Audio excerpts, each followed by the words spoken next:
Okay, Doors4UK. We borrow a sliding door, Laminate Single Glass Sliding door,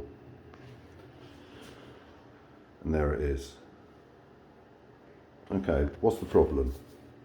Well, straight away, if we look at the spec, minimum door size 820, and this door is 730, so 100mm smaller than the minimum size recommended. What does that mean? When we open the door, you'll see that we have a rather nifty panel that we've stuck on to protect it from the lock, which is smashing the tile here. When it's fully open, you'll see there's our extra 100mm right there. So the frame's the right size, the door isn't. And for some strange reason, for the locking mechanism, now the lock sat obviously too deep because the door's catching on this rubber.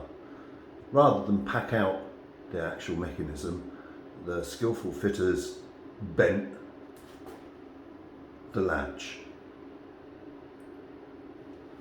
It's obviously not good enough and needs improving. The lock itself, apart from being mildly chewed here where they fitted it, is as loose can be. That can't be right, can it?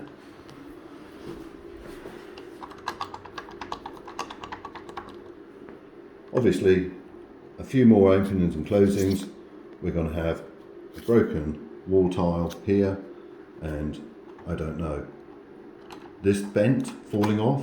I noticed they've got a bit of give. The other funny thing is that when you lock it, you can lock it like that, and that obviously even makes it worse. It just smashes in. There's already damage to the tile, and I don't see it lasting 5 minutes, to be honest. So, all in all, Doors4UK sliding doors, 3,000 odd quid. They're not returning our calls. I'm not sure if I would recommend them.